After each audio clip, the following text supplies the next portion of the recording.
Hello, everybody. This is John Monroe, Director of Custom Editorial at Federal Computer Week. I want to welcome you to today's webcast, NASA SEWP 5, New Services and Capabilities. This event is brought to you by FCW and the Acquire Show. Without a doubt, NASA SEWP is one of the most important GWAC programs in the federal IT market. Over the years, it has become a key source for a wide range of commercial products and product-based services. That includes tablets, desktops and servers, IT peripherals, network equipment and storage systems, cloud-based services, and a whole lot more. All told, SEWP 5 features 147 contract holders. The SEWP program is also well known for its outstanding customer service, and that is certainly the case with SEWP 5, which includes a number of new features that makes it easier for agencies to manage their IT purchases. And that's the focus of today's webcast. Our speaker today is Darlene Coen. Darlene is the Deputy Program Manager for NASA SEWP. Darlene manages procurement oversight, financial policy, and SEWP's overall business administration. She has more than 25 years of experience in the federal government. Prior to leading this effort, Darlene served as a NASA contracting officer, providing a full range of procurement support for the agency's most complex acquisitions. And prior to NASA, Darlene worked for various agencies within the Department of Defense and the Department of Transportation, as well as several private industry firms. But before I hand things over to Darlene, I'd like to cover just a few housekeeping items. First, if you'd like to enlarge the slides, look for the green icon in the top right corner of the slide window. Click on that icon and that should do the trick. Also, at any time during the next hour, if you'd like to submit a question, just look for the question field to the left of the slide window. Type your question in there, hit submit, and we'll field your questions at the end of the presentation. If you have any technical difficulties during the session, look for the yellow question mark icon, which you'll find below the slide window. Click there and you'll receive technical assistance. Finally, I want to let you know that in the next day or two, we'll email you a link to an archived version of the session so that you can view it again or share it with a colleague. And now with that, I'd like to hand things over to Darlene. Darlene? Thanks, John. I appreciate the opportunity to provide some information on the exciting initiatives and some new capabilities that the SEWP 5 contracts are offering to customers and have available. As you've stated, the SEWP 5 contracts were awarded in May of 2015, so we're pretty recently up and running with the new set of contract holders and the expanded scope. And in addition to those expansion of contract holders and scope, we have a lot more services and capabilities that a lot of our customers are taking advantage of.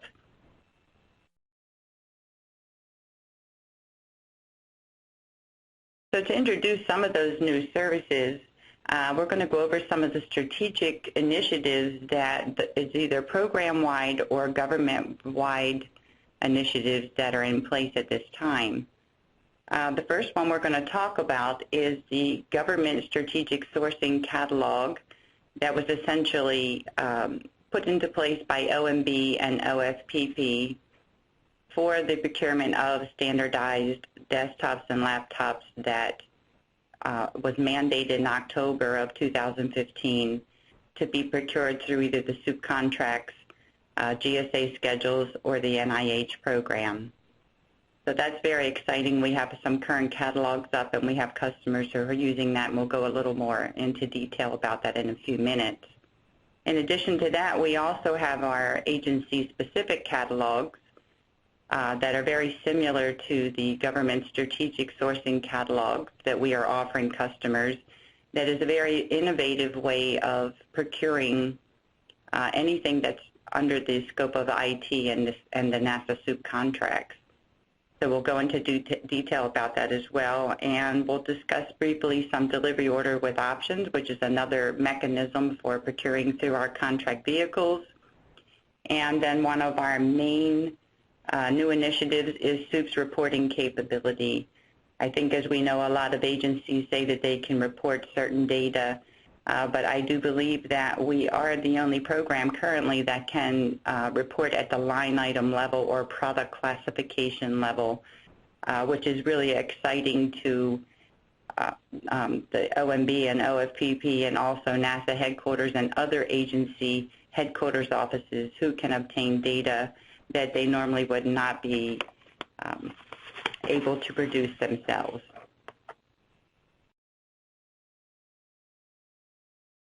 So to address the government strategic sourcing catalogs that are available, we did deploy those catalogs.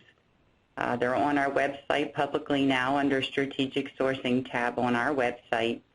And as I stated, this was an initiative that began as the Federal Strategic Sourcing Initiative led by ONB. And a lot of folks don't know that NASA SEWP was appointed as the lead for this initiative, and we began work on this project about 3 years ago, and it encompassed 27 to 30 different federal agencies throughout this entire life cycle of getting the information, developing standard specifications and configurations, and essentially the goal was, you know, what are those offerings going to be, and that they would represent at least 80% of the government spend. So we're very excited about that. As I said, the catalog has been stood up. We have agencies who are trying to standardize the way that they're buying their laptops and desktops, be a little bit more strategic about how they're doing that, and they are coming to that government strategic sourcing catalog and placing those orders after much research and review, and I think it's really going to make a difference in at least those commodities for laptops and desktops. Now, in addition to that, we have, and I'll go a little bit out of order off of this slide, the agency catalogs, which I stated are a model of the government strategic sourcing catalog. And essentially what it is it mirrors the GSS catalogs, whereby an agency can stand up their own catalog for unique requirements. There's a lot of rules and regulations that, of course, go into standing up an agency catalog, but essentially it is a subset of the SEWP database or catalog with agency-specific CLINs for requirements that have been competed and that will be procured through this vehicle. It's very flexible. It's very real-time. It actually looks like possibly an Amazon website type of offering where you would see products that are listed and pricing, but the nice thing about it is that the government is not committed to actually procuring anything on a schedule or for set pricing. It's virtually an offering that is up in the cloud that they can get into via login account and procure when the government needs it and when the government has funding for those items that they've pre-competed. So we have a lot of interest in those catalogs. We're working through standing up some catalogs. We have some current ones already online. I think as more folks hear about those catalogs, the word is just spreading. So we're trying to keep up with the demand at this point. We are fine-tweaking some either legal or acquisition type questions and concerns to make sure that we have the proper guidance to provide those folks, but I think it's a very innovative way to procure an agency's needs through a vehicle that possibly the government may not know what their requirements are going to be and throughout subsequent years. And then we have another mechanism, which is your delivery order with options. We've essentially had that on SEWP since SEWP 4, and they are just typical delivery orders that have option years, and those options can go up to 5 years in duration. And we have a lot of agencies who use those for those known reoccurring requirements. So they're a little bit more defined, where there is essentially a schedule there, set requirements, set time that they're going to buy it. The government will procure it, and also the funding is obligated at that time.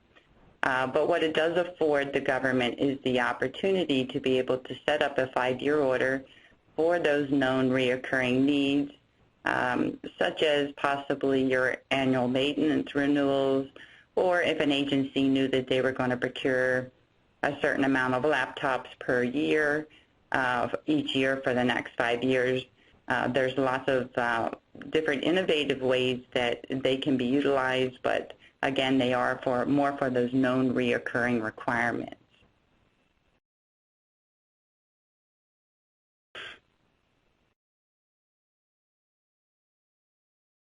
So agency-specific initiatives, if I can talk a little bit about that as well. When an agency has strategically made a decision to either utilize the SEWP 5 contracts or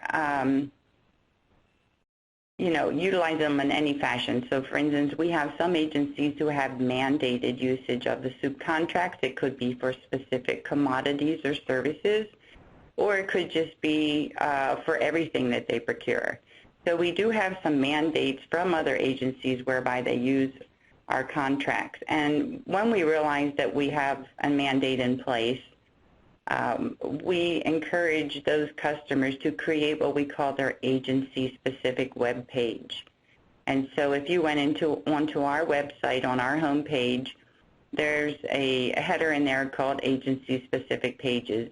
And each one of those pages is per agency who has requested a page, and it's their responsibility to go ahead in there and give us the data that they want us to post to the website.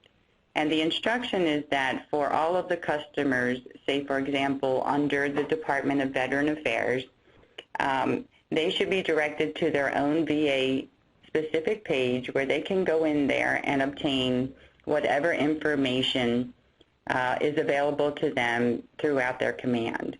So that could be procurement policy, it could be mandate letter samples, anything that the head of that agency gives the SEWP program manager office to put on that web page is really an information page for them to use.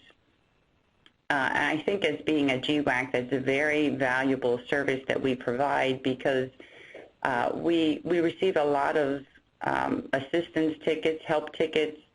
We're in conversations with folks throughout every federal agency who does utilize these contracts, and we don't always know what their policy is. We don't always know who to direct those customers to within their own agencies. And so it's really beneficial for them to have a web page so that we can give them that information. If they have any mandates or existing contracts internally within an agency that they're supposed to use first, we will post that information as well. So I think not only does it help the customer, it also helps us as owners or program managers of this GWAC to be able to better serve the customers throughout these agencies. In addition to that, we do have the SEWP delivery order agency report. As I said before, we do have reporting on SEWP that is very detailed. I'll talk a little bit more about that in a few minutes. But the agency report that we're talking about essentially is for those agencies who are trying to be strategic or need to have some insight into their agencies. They can come to us and request information regarding their procurement history through these NASA SEWP contracts. They might request information in regards to who actually bought something, how much it cost, what type of products are they buying, and essentially we can provide that information on an automated basis. There are several agencies now who get those reports. DOD, for instance, we actually send a report to NASA themselves. There's a few agencies who request the reports, and depending on what it is that they want to to actually research or what information they need. We actually will customize to some degree that report pertaining to the request. So I think that's pretty interesting as well.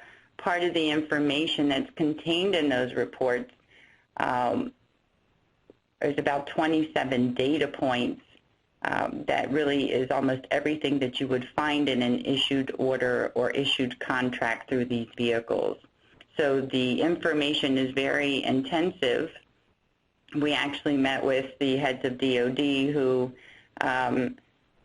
actually gave us a template and said, you know, can you do this type of reporting, or at least some of it? And, you know, maybe you can do a quarter of the reporting. And we said, well, we can actually report everything to you.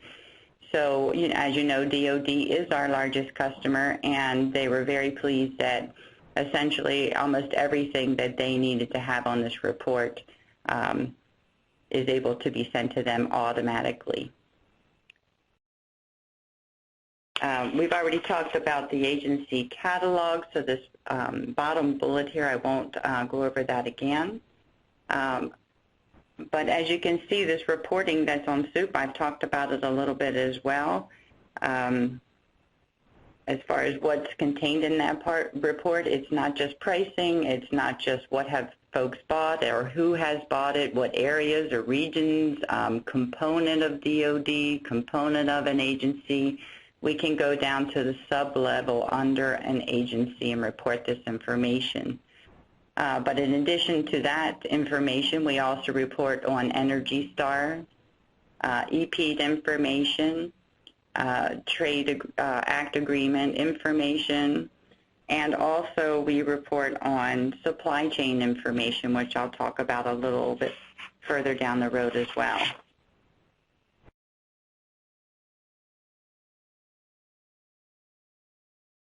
The quote verification file is also a piece of reporting that is outside of this typical template we have for the line item level reporting.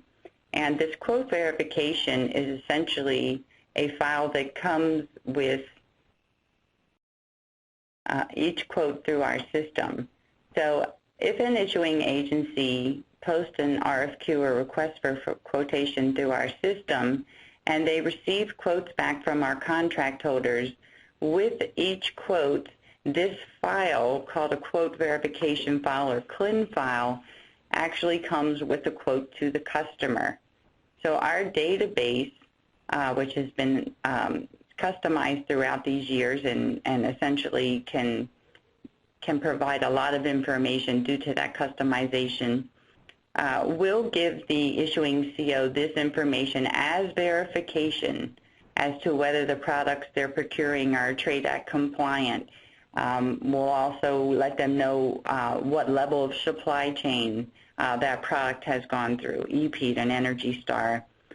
This listing also shows a discount off of the contract list price. So if a contracting officer sees the SEWP catalog price and then they get a quote back, that this report actually shows them what their savings were off of that catalog price. So that information is very valuable for folks who either have to support using another agency vehicle to see those savings, or if we've got budget or planning type of folks who need to try to develop those budgets and develop those strategic decisions for using this contract. So as I said, the information that we report at the quote level is very detailed because it does come out of our database. You can see it live on our database, but it also comes through as part of your quote process, which I think is pretty innovative as well.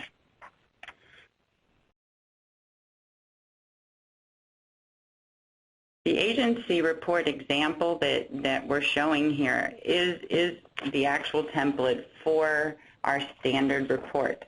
As I said, it does contain about 27 different data points. We actually give you order numbers, the award date, enter date, part numbers, and as you can see, site name, the site city, the state. It's very detailed.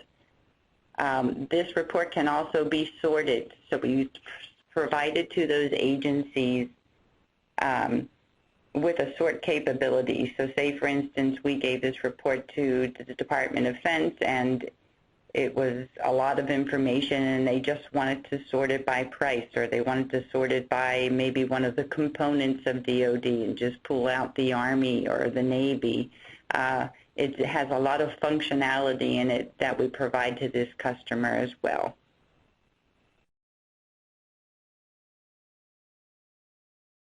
And lastly, the supply chain risk management. You've heard me mention this a couple times. It's a huge initiative for SEWP in addition to our reporting initiative. And to provide some background, Joanne Wotek, who is the SEWP program manager, is on the Open Group Standards Committee. She works with the NIST Standards Committee as well. And they make a lot of decisions and have a lot of discussions about supply chain and the effect that that has on the government and the items and products that we procure.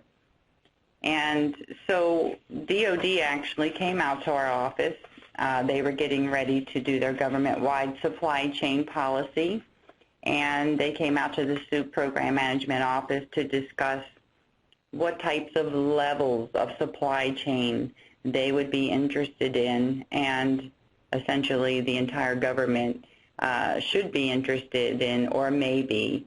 And so these different levels, these 7 different levels that we report at the quote level, indicates to each customer where those products have come from. So it addresses whether it's from an actual manufacturer, authorized reseller, and then down the line whether they have an authorized relationship with a provider, are they just a distribution chain, or if they're unauthorized. And so that really provides a lot of insight into those products and maybe some adherence or violation concerns for some of the FAR regulations or Trade Act agreements that we do have. And so huge push for this information. Sometimes our customers aren't sure what it really means, and I'll have to be honest with you, that's probably because supply chain information is fairly new to the government, where we can actually report on it and have identified categories within that reporting that actually mean something to the government that is valuable.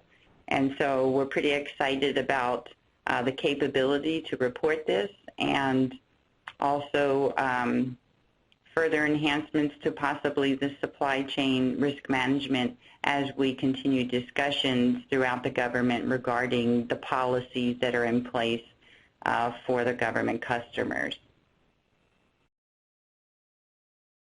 And I really don't have any other further initiatives. We have a lot of things going on. There's always something going on SEWP. We're very excited about the direction the program is going and the interest in the program. Lots of new initiatives.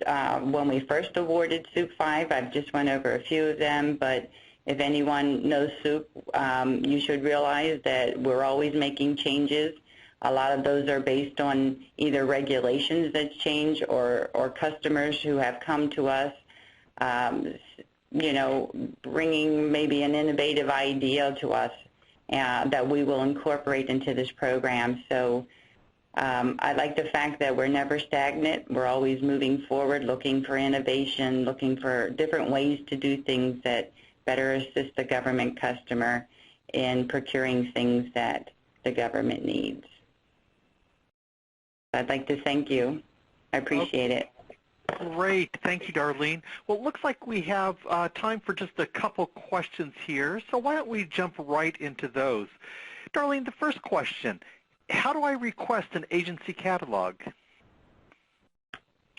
Well, that's a good question. I tell you, we have a lot of people asking that. We're referring everyone to our helpline. We have a ticketed tracking or track ticketing system. So if customers are interested or even anyone who, even if you're not a customer, is interested in a catalog, is the help@SEWP.nasa.gov email. And if someone can just put catalogs or agency catalogs in the title of their help ticket or within that request, it will get escalated to the proper folks. Excellent. Okay, let's see, another question here. This one probably is a little more involved. When should I contemplate awarding a delivery order with options versus an agency catalog? So how do you decide which path to take? Another good question. Well, I think there's pretty much a set rule. If you know that you have a known reoccurring requirement, the example I provided earlier was you're going to have to renew your annual maintenance renewal agreement every year. Instead of doing that on a yearly basis, you could put it on one 5-year order, and you're essentially done for the next 5 years.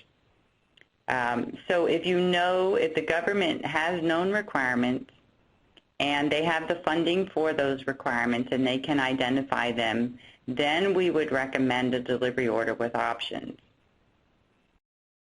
If you're getting into the requirements whereby the government may not have funding right now, or they may not know exactly what they're going to buy or when they're going to buy it, and they need a little bit more flexibility, then we would probably recommend an agency catalog. Oh, keep in mind that that could change based on our review of their solicitation.